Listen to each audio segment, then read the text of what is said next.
الصلاة خير من النوم۔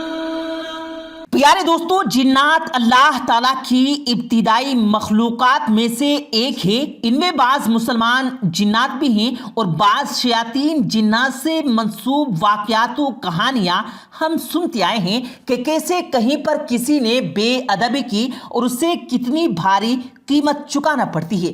اسے یہ تو ظاہر ہو جاتا ہے کہ کیسے جنات اپنے غصے کا اظہار کر جاتے ہیں، تاہم اس کا ایک پہلو یہ بھی ہے کہ جنات اللہ تعالیٰ کی وحدانیت اور اسلام کے اس قدر قائل ہوتے ہیں کہ ذرہ برابر بھی کوئی بے ادبی برداشت نہیں کرتے۔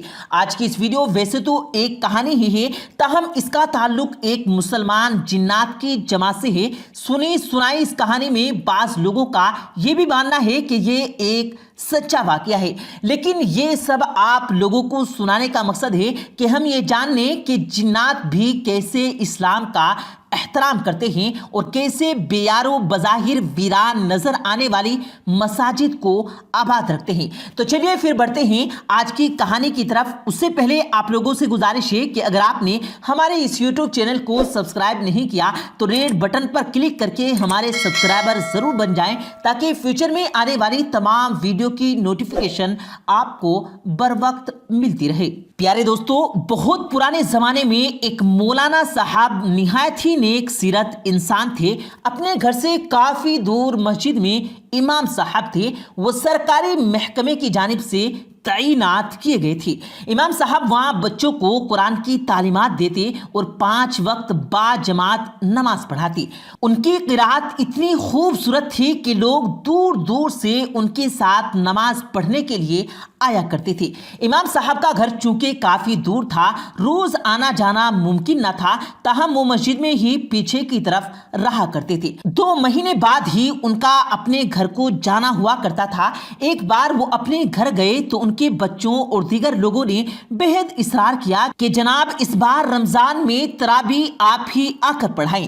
چنانچہ مولانا صاحب نے وعدہ کر لیا کہ جس مسجد میں وہ تعینات تھے وہاں کے لوگوں سے اپنے گاؤں میں تراویح پڑھانے کی چھٹی طلب کی۔ مولانا صاحب کی تلاوت میں یہی اتنا سکون کہ کوئی بھی ان کے جانے پر راضی نہیں تھا، تاہم ان کے وعدے کے سبب سب لوگ راضی ہو گئے۔ اب رمضان شروع ہونے میں 2 دن باقی تھے۔ چونکہ مولانا صاحب کا گاؤں دور تھا، لہٰذا وہ گاؤں والوں سے مل کر اپنے گاؤں کی طرف روانہ ہو گئی۔ بارشوں کی وجہ سے کچی مٹی کی سڑکیں تھیں۔ مولانا صاحب نے سوچا کہ کیوں نہ جنگل کے راستے میں وادی کے بیچوں بیچ سے گزر کر گھر چلا جاؤں۔ جنگل کا راستہ مختصر تھا، لیکن اس کی جگہ پہاڑوں کے درمیان تھی، اس لیے وہ سخت تھی۔ اب مولانا صاحب نے اپنی سائیکل کا رخ جنگل کی طرف موڑ دیا۔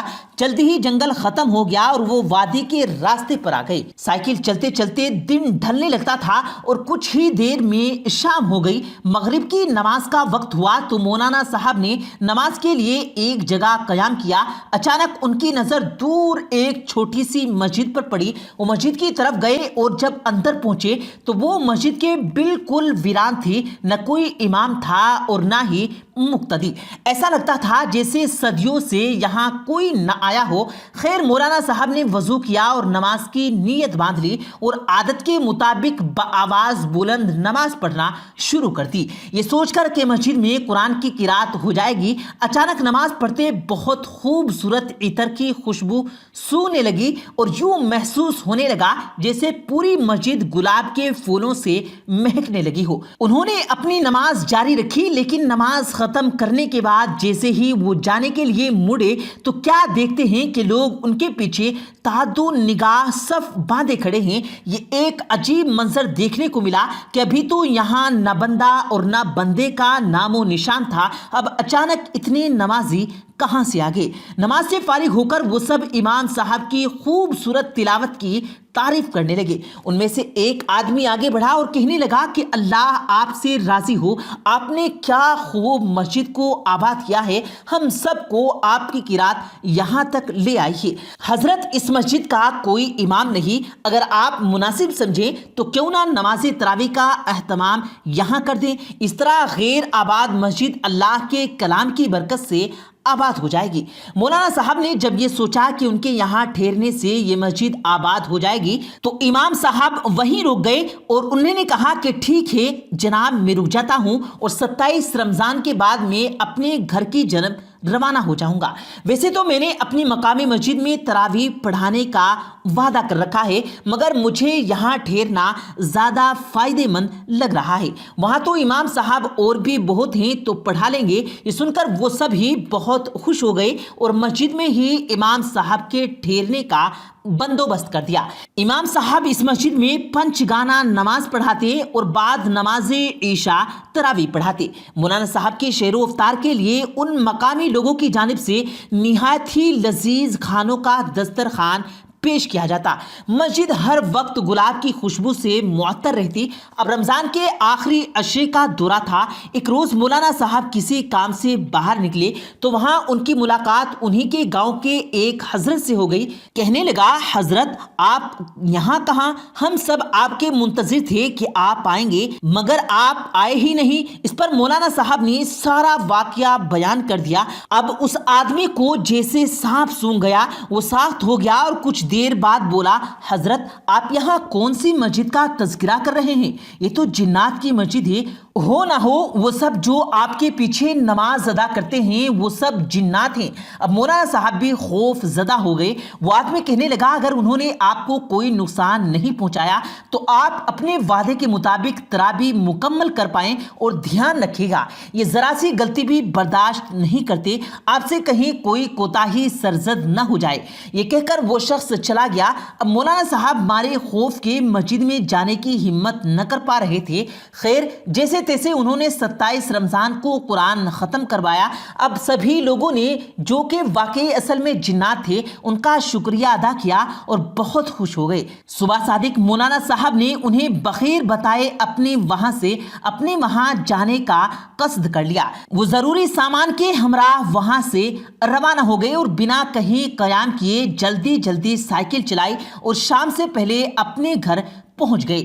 جب وہ گھر پہنچے تو ان کا پرمسرت استقبال کیا گیا۔ ان کی اہلیہ نے انہیں بتایا کہ کوئی آدمی بے شمار تحائف کے ساتھ آپ کا منتظر ہے۔ مولانا صاحب مہمان خانے میں پہنچے تو ایک نورانی چہرے والے بزرگ وہاں پر بار زمان تھے۔ وہ مولانا صاحب کو دیکھ کر تعظیماً اٹھ کھڑے ہوئے اور کہنے لگے، حضرت ہم تو خود آپ کو آپ کے گھر چھوڑ کر آتے، لیکن آپ کو شاید وہاں کی حقیقت کا اندازہ ہو گیا تھا۔ ہم سب آپ کے بے حد شکر گزار ہیں اور آپ کے لیے تحفے اور مٹھائیاں بھیجی گئی ہیں۔ آپ ہمارے لیے محترم ہیں۔ اب اگر آپ مناسب سمجھیں تو اگلے رمضان بھی ہمیں تراویح پڑھا دیجیے گا۔ آپ کی حفاظت کی ذمہ داری ہماری ہوگی۔ ہم سب مسلمان ہیں اور آپ کے ہم سے کوئی بھی خطرہ نہیں ہوگا۔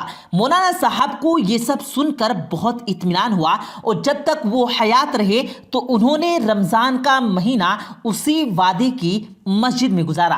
پیارے دوستو، اس میں کوئی دو رائے نہیں ہے کہ جنات بھی اللہ تعالیٰ کی پیدا کردہ ہی مخلوق ہے اور اس میں تمام قومیت میں تعلق رکھنے والے اور تمام مذاہب سے تعلق رکھنے والے لوگ ہوتے ہیں۔ اس میں مسلمان بھی ہیں، اس میں ہندو بھی ہیں، اس میں سکھ بھی ہیں، اس میں عیسائی بھی۔ اور میرے دوستو، اس طرح کے آپ کو اور بھی بہت سارے واقعات سننے کو ملے ہوں گے کہ جو آپ کے بزرگوں نے بتائے ہوں گے یا آپ نے کتابوں میں بھی پڑھے ہوں گے، جن میں آپ کو پتہ چلتا ہے کہ مسلمان جنات موجود ہیں اور وہ کسی بھی انسان کو تب تک نقصان نہیں پہنچاتے کہ جب تک کوئی انسان ان کو نقصان نہ پہنچائے۔ تو یقیناً یہ ایک حیران کر دینے والا واقعہ تھا کہ کس طرح سے ایک ویرانے کی ایک مسجد میں مولانا صاحب نے نماز پڑھائی اور ان کی قرات کو اتنا زیادہ پسند کیا گیا کہ ایک جنات کی بڑی جماعت پورے 27 روز تک ان کے پیچھے نماز تراویح پڑھتی رہی۔ تو پیارے دوستو، بے شک اللہ تعالیٰ ہر چیز پر قادر ہے، وہ جو چاہے کر سکتا ہے، اور یہ قرآن پاک کی ہی برکت ہے کہ کوئی بھی مخلوق جب اس کو سنتی ہے تو وہ جھوم اٹھتی ہے۔ اللہ تعالیٰ سے دعا ہے کہ اللہ تعالیٰ ہمیں بھی قرآن پاک سے ایسی ہی محبت نصیب فرمائے، اپنے اور رسول کریم صلی اللہ علیہ وسلم کے بتائے ہوئے طریقوں کے مطابق زندگی گزارنے کی توفیق عطا فرمائے، آمین اللہم آمین۔ پیارے دوستو، امید کرتے ہیں آپ کو آج کی ہماری یہ ویڈیو ضرور پسند آئی ہوگی۔